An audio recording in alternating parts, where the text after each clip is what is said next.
आपल्याला माहिती आहे की 12वीचे IMP क्वेश्चन्स मी जे टाकलेले होते ते भरपूर फेमस झालेले आहेत, भरपूर लोकांनी त्याचं बघितलेलं आहे, त्याच्याशी चांगले रिप्लाय दिलेले आहेत आणि त्यांचे ते जे पेपर्समध्ये जे मी दिलेले आहेत ते भरपूर जणांच्या पेपरला आलेलं आहे, त्याचे क्वेश्चन्स आहेत ते. हाच विषय डोक्यात घेऊन भरपूर जणांची रिक्वेस्ट ही आली होती की 11वीचे पण सर IMP क्वेश्चन्स करा, 11वीचे पण आम्हाला आता गरजेचे आहेत, त्यामुळं नक्की हा तुम्ही 11च्या तुमच्या मित्रांना मैत्रिणींना पण सेंड करा की जेणेकरून त्यांना आता 1 महिन्यावरतीची परीक्षा राहिलेली आहे त्यांची, 1 महिना पण नाही, काय काय कॉलेजमध्ये ऑलरेडी म्हणजे 10-15 दिवसाच्या अंतरावरती राहिलेले आहे, सो त्यांनाही फायदा होईल. आज मी तुमच्यासाठी घेऊन आलेलो आहे तर फिजिक्सचे 11वीचे IMP questions, yes 11th standard HSC board मधले IMP क्वेश्चन्स. हे क्वेश्चन्स केल्यानंतर मी गॅरंटी देते तुम्हाला की जे काही थेरीचे क्वेश्चन्स असतील तुमच्या 11वीच्या फायनलच्या पेपरमध्ये कॉलेजमध्ये, तर त्यातले मॅक्सिमम क्वेश्चन्स हे यातलेच असतील, मॅक्सिमम क्वेश्चन्स हे यातलेच असतील. सो स्टार्ट करूयात आपण, जास्त न वेळ घालवता. सो फर्स्ट टॉपिक आहे आपला units and measurements. So units and measurements मध्ये बघितलं तर तुम्हाला क्लिअर कट माहिती आहे की फंडामेंटल युनिट आणि derived unit, fundamental quantity, derived quantity हे दोन मेन कन्सेप्ट स्टार्टिंग पॉइंट आहेत, हे लक्षात घेतले पाहिजे, इम्पॉर्टंट आहे.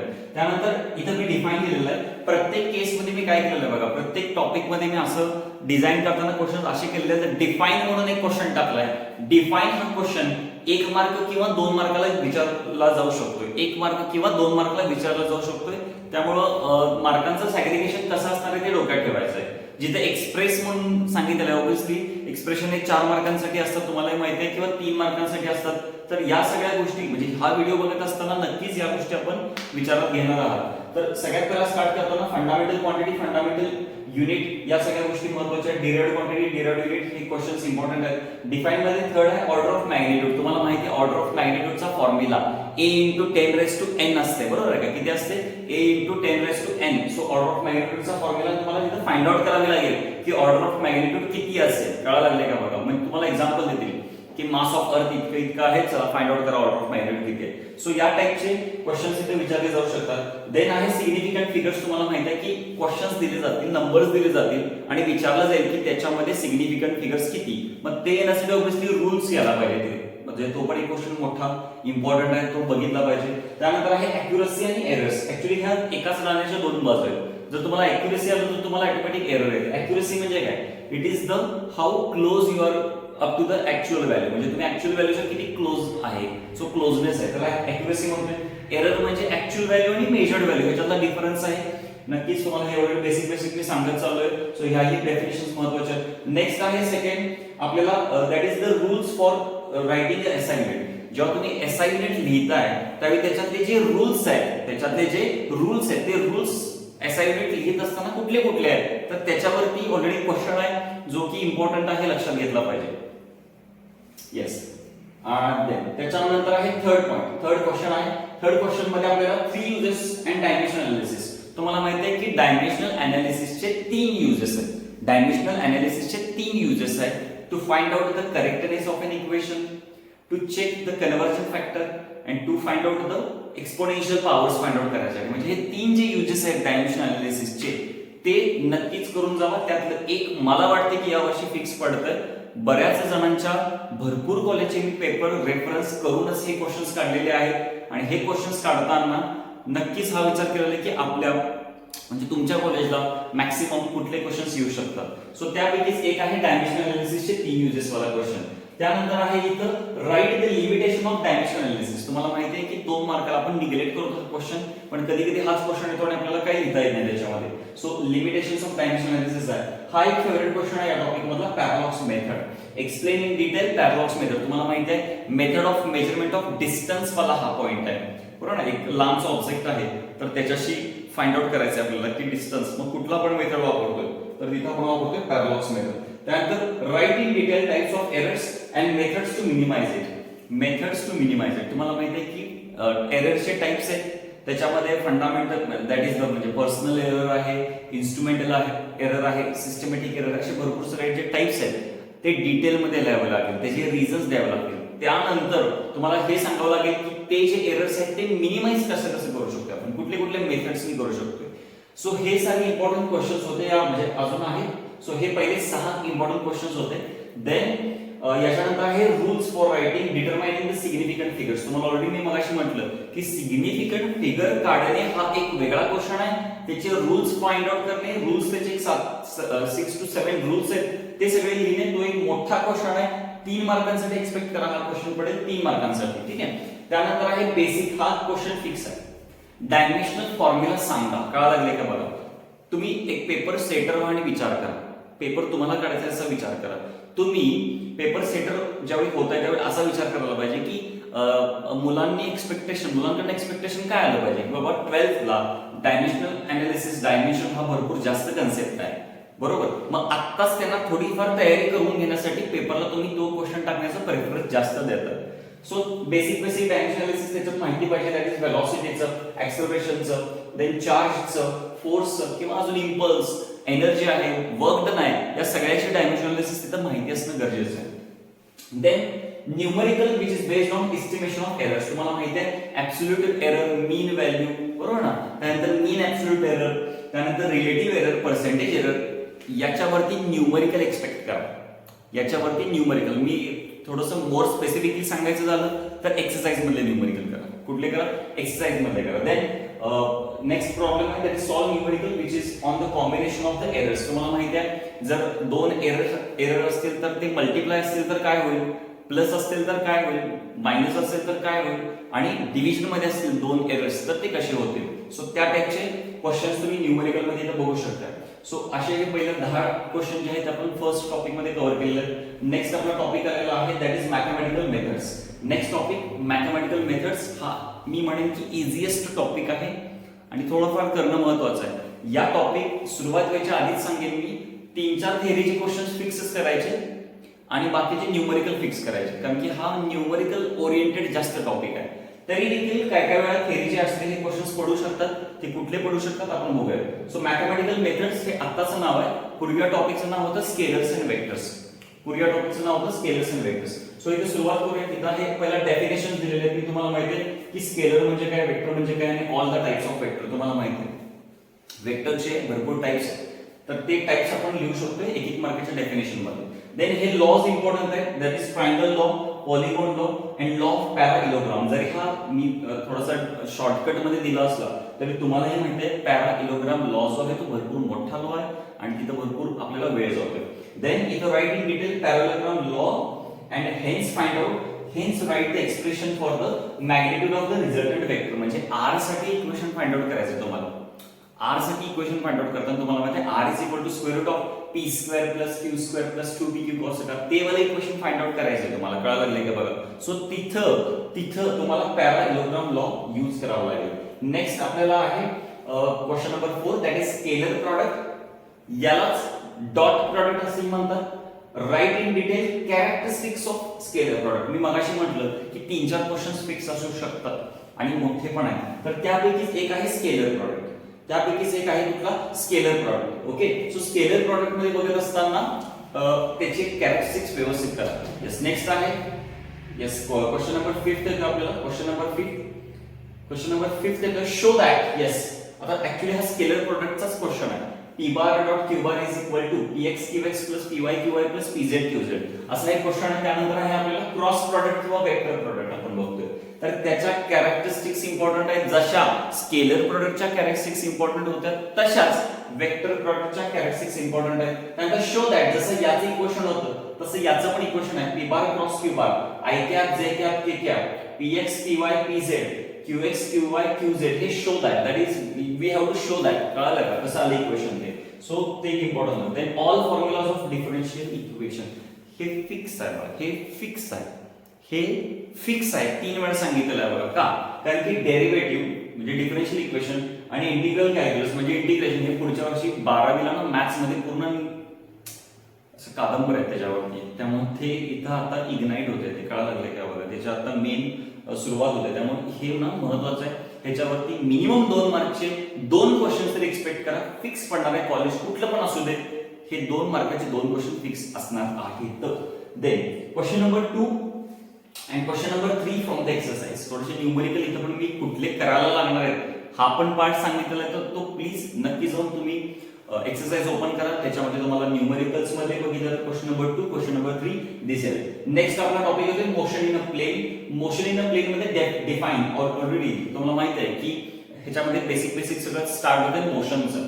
जे इथं जे स्टार्ट होतं ते ह्याच्या पुढचा टॉपिक आहे लॉज ऑफ मोशन. तिथं पण इम्पॉर्टंट आहे, अगेन 12th ला खूप इम्पॉर्टंट आहे. So displacement, velocity, that is path length, average velocity, average speed, instantaneous velocity, instantaneous acceleration, instantaneous acceleration, then relative velocity. या बेसिक सगळ्या डेफिनेशन करावे लागतील. त्यानंतरचा सर फिक्स क्वेश्चन कुठला या टॉपिक मधला, हा टॉपिक कोणीही मी तुम्हाला म्हणजे असं डोळे बंद करून सांगू शकतो की हे फिक्स आहे. कुठले 4 क्वेश्चन्स करून जाऊ याच्यावरती. 4 क्वेश्चन्स पैकी नंबर 1 आहे, तुम्हाला माहिती आहे प्रोजेक्टाईल मोशन मध्ये equation of path fix 1 number. 2 number time of flight, म्हणजे त्याला इथपर्यंत यायला किती वेळ लागेल, that is the time of flight, time of ascent plus time of descent तुम्हाला माहिती आहे. So the time of flight. 3 number horizontal range. 3 number कुठला आहे, हॉरिझॉन्टल रेंज. आणि 4 नंबर मॅक्सिमम हाईट. हे 4 पैकी एक क्वेश्चन फिक्स असतो. 4 पैकी एक क्वेश्चन फिक्स असतो, तो करायचाच आहे. तो केला की फिक्स समजून जाऊ की 3 मार्क फिक्स पडणार. 3 मार्क हे फिक्स पडणार. ओके, 4 पैकी 1 हा फिक्सच आहे. देन ग्राफ करायचे आपल्याला displacement versus time, velocity versus time, आणि त्याच्या डिफरंट केसेस आहेत. पार्टिकल रेस्ट आहे, particle moving in the constant velocity, या टाइपचे ज्या केस आहेत ते करावं लागेल. Then projectile motion also deduce the expression. मगाशीच म्हटलं मी हाईटची इक्वेशन आहे, टाइमची इक्वेशन आहे, मॅक्सिमम हॉरिझॉन्टल रेंज इक्वेशन आहे आणि इक्वेशन ऑफ मोशन आहे. म्हणजे थोडक्यात कुठलं इक्वेशन आहे, पाथची इक्वेशन आहे. Then expression for time period of conical pendulum एक महत्त्वाचं आहे. न्यूमेरिकल्स कुठनं करून जायचे, एक्सरसाइज मध्ये न्यूमेरिकल करायचे त्याचे. ह्याच्यात ते कुठले न्यूमेरिकल करायचे, एक्सरसाइज मध्ये. येस, नेक्स्ट टॉपिक आपण बघूया. ओके, नेक्स्ट टॉपिक आहे आपला तुम्हाला माहिती आहे laws of motion. Topic number 4 that is laws of motion. Again ह्याच्या ज्या डेफिनेशन आहे छोट्या एक मार्क 2 मार्कचे जे डेफिनेशन ते असे. कायनेमॅटिक्स म्हणजे काय, elastic collision, inelastic collision, centre of मास लक्ष द्यावं लागेल, इम्पॉर्टंट आहे. इनर्शियल नॉन इनर्शियल लक्ष द्यावं लागेल. इथे डिफरन्स विचारू शकतो, इथं डिफरन्स विचारू शकतो. देन इथं डायनामिक्स म्हणजे काय, inelastic collision, then impulse of force and that is centrifugal force of gravity वगैरे आपण म्हणू शकतो. देन इथे write the Newton's 3 laws of motion. तुम्हाला माहिती आहे न्यूटनचे 3 लॉज आहेत आणि ते तिन्ही लॉ इम्पॉर्टंट आहेत, कारण की जिथे फिजिक्स आणि जिथे फोर्स लॉज ऑफ मोशन आहे तिथे फर्स्ट स्टार्ट होते Newton's 3 laws of motion. So important आहे ते, कोणीही सांगेल तुम्हाला, खूपच इम्पॉर्टंट आहे. Then explain the 4 types of fundamental forces. 4 fundamental forces कुठले आहेत ते सांगायला लागेल. तुम्हाला ऑलरेडी माहिती आहे ते. सो त्याच्याबद्दल डिटेल लिहावं लागेल. काय लिहायचं असेल डिटेल, त्याच्यामध्ये प्रॉपर्टीज लिहायचे, त्याचे युजेस लिहायचे. ह्या 2 तरी गोष्टी फिक्स लक्षात ठेवा. देन वर्क एनर्जी थेरम आहे. देन वर्क एनर्जी थेरम आपल्याला फिक्स इम्पॉर्टंट आहे, करावाच लागेल, right. Work energy theorem. Then difference between, मगाशीच मी म्हटलं होतं डिफरन्स पण महत्त्वाचे, contact and non contact force आहे. देन इथं कॉन्स्टंट आहे, कॉन्टॅक्ट आहे. Then real and pseudo force आहे, real and pseudo forces. Conservative and non conservative force, conservative and non conservative force. Then इथं define coefficient of restitution. E साठी equation आहे, तुम्हाला माहिती आहे velocity of approach to the velocity of separation. हे जे questions आहेत ते इम्पॉर्टंट आहेत, त्याच्यासाठी एक्सप्रेशन आहे. तर एक्सप्रेशन बघताना तुम्हाला हेड ऑन कोलिजन बघावं लागेल आणि परफेक्टली इलास्टिक कोलिजन बघावं लागेल. Okay, then expression for loss in the kinetic energy, expression for loss in the kinetic energy. Then difference between moment of force and moment of couple. तुम्हाला माहिती आहे moment of force म्हणजे single force असतोय, moment of couple मध्ये 2 forces असतात, दोघांचं काम आहे रोटेशनल इफेक्ट देणे. सो ते एक इम्पॉर्टंट आहे. देन मेकॅनिकल इक्विलिब्रियम आहे आणि त्याच्यात 3 स्टेट्स आहेत. तुम्हाला माहिती आहे की स्टेबल, अनस्टेबल आणि न्यूट्रल इक्विलिब्रियम असे त्याच्यात 3 स्टेट होते इम्पॉर्टंट. देन आहे write in detail characteristics of centre of mass. मला वाटते 12 ते 13 कॅरेक्टरिस्टिक्स टेक्स्ट बुक मध्येच दिलेले आहेत. 4 मार्कांचा क्वेश्चन ह्याच्यापेक्षा चांगला अजून काय असू शकतोय, कळलंय का बघा.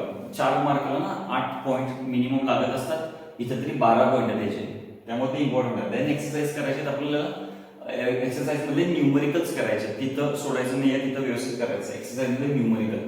देन आपला टॉपिक होतो gravitation, 3 laws of Kepler's. Already हा टॉपिक तुम्हालाच माहिती आहे की किती इम्पॉर्टंट आहे, कारण की 10th ला तुम्ही शिकून सगळे इथपर्यंत आलेला आहात 11th ला. सो त्याच्यामध्ये 3 लॉज ऑफ केपलर्स इम्पॉर्टंट आहे. That is then universal law of gravitation again important आहे. Then acceleration due to gravity, acceleration due to gravity at the surface of the earth, at height h, at depth d. बरोबर ना, या सगळ्या तिन्ही cases मध्ये आपल्याला या गोष्टी बघाव्या लागेल.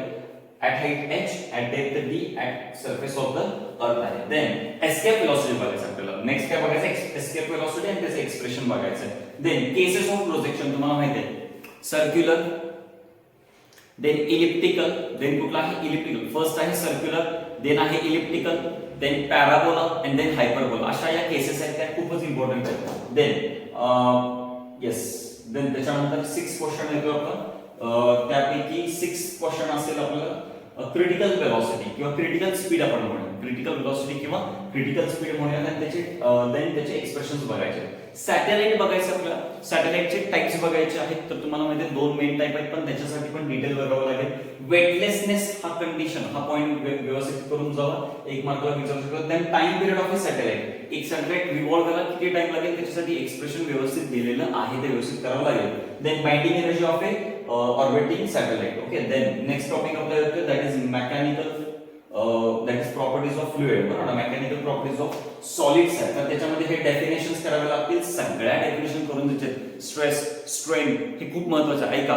स्ट्रेस, स्ट्रेन, त्यानंतर Hooke's law, Young's modulus, bulk modulus, modulus of rigidity, Poisson's ratio important आहे. ओके, नेक्स्ट पार्ट आहे second.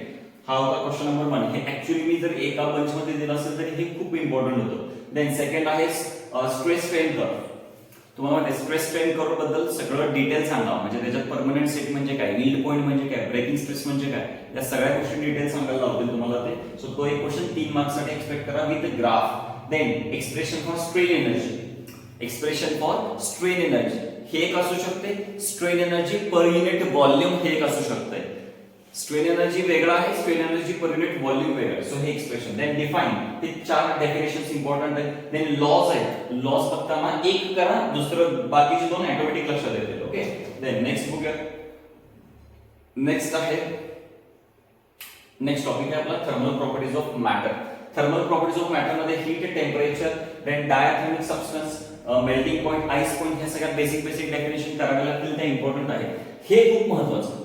Conversion of degree Celsius into Fahrenheit and Fahrenheit into degree Celsius. Conversion of degree Celsius into Fahrenheit, Fahrenheit degree Celsius. Then explain the Charles law, Boyle's law, Gay-Lussac's law. हे important आहे. तुम्हाला माहिती आहे की हे तिन्ही questions important आहेत. Then define areal expansion. आता इथं थोडंसं लक्षात राहील.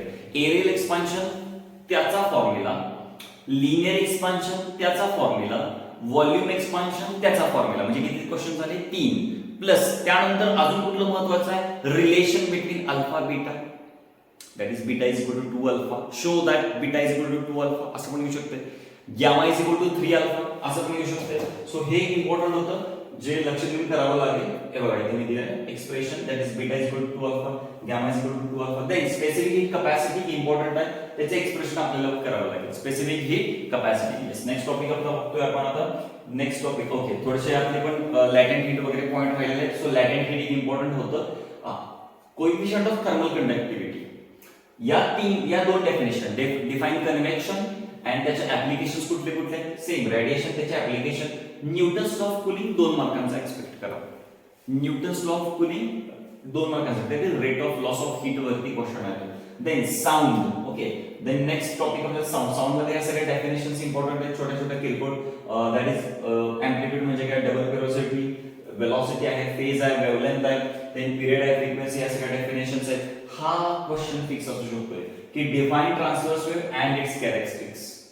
परत longitudinal wave and its characteristics important आहे. देन न्यूमेरिकल कशावर येऊ शकतात, v is equal to square root e upon rho, that is p upon rho, यावरती क्वेश्चन्स येऊ शकतात numerical. Then effect of temperature, pressure and humidity on the velocity of sound. तुम्हाला माहिती आहे प्रेशर चेंज झालं की वेलोसिटी काय होते, टेम्परेचर चेंज झालं की कशी होते, ह्युमिडिटी चेंज झालं की वेलोसिटी कशी होते. सो या टाइपचे जे क्वेश्चन्स त्याच्यामध्ये इम्पॉर्टंट होतात. Then that is define echo and their conditions for obtaining eco.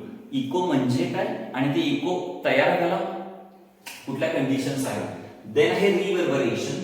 Acoustics म्हणजे काय, ऍप्लिकेशन्स त्याचे. 3 क्वालिटीज ऑफ साऊंड तुम्हाला माहिती आहे की 3 लास्ट म्हणजे बऱ्यापैकी आपण लास्ट पार्ट मध्ये. आणि हा फेवरेट क्वेश्चन आहे माझा, डॉपलर इफेक्ट. ऑब्झर्वर किंवा लिसनर, सोर्स, 6 केसेस आठवतात का तुम्हाला. Doctor effect and it's cases म्हणून आहेत बघा, 6 केसेस हा असा क्वेश्चन आहे. तर ऑब्झर्वर किंवा listener, source is moving towards the listener, stationary listener, परत अवे, परत हा मुव्हिंग, या असे 6 केसेस आहेत, ते इम्पॉर्टंट आहे. देन ऑप्टिक्स आहे आपल्याला, ऑप्टिक्स मध्ये define the laws of reflection and laws of refraction important आहे. Total internal reflection and its application.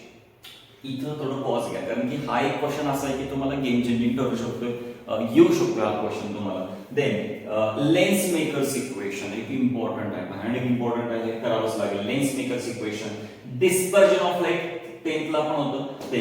थोडंसं 11th सिलेबस मध्ये म्हणलं तर बाबासाहेब 11th च्या लेवलला काय करू शकतोय, तर मी तरी म्हणेन की बघा हे 3 एक्सप्रेशन करून जा, हे 3 करून जा, इम्पॉर्टंट आहे, येणारच आहे, हे फिक्स आहे. कारण की या ऑप्टिक्स मध्ये एक्सप्रेशन बेस्ड कुठला क्वेश्चन असेल तर या 3 क्वेश्चन कडे बघितलं जाते.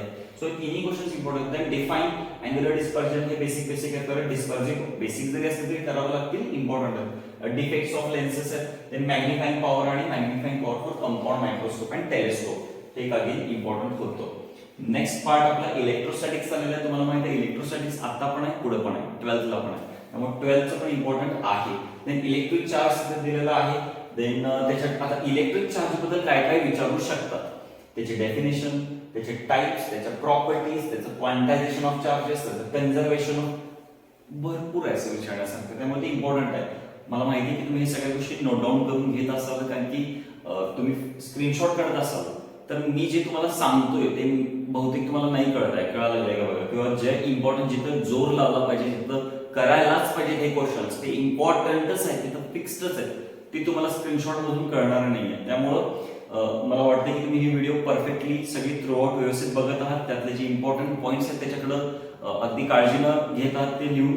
सो या गोष्टी इम्पॉर्टंट आहेत.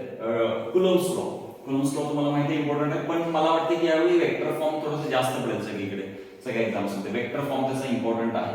Then elastic, that is electric field आणि त्याचे एक्सप्रेशन, ई चे एक्सप्रेशन, त्याचे डायमेन्शन्स करून जावं, कधी कधी 4 डायमेन्शन्स आणि एमसीक्यू येतो. इलेक्ट्रिक फील्ड लाईन्स आहेत आणि त्याचे कॅरेक्टरिस्टिक्स आहेत. तुम्हाला माहिती आहे की 7 ते 8 कॅरेक्टरिस्टिक्स दिलेले आहेत इलेक्ट्रिक फील्ड लाईन्सच्या, ते इम्पॉर्टंट होतं. देन गॉस लॉ, जरी आता सुरुवात असली तरी 12वीला तो एंड आहे गॉस लॉचा, त्यामुळे गॉस लॉ एक इम्पॉर्टंट आहे.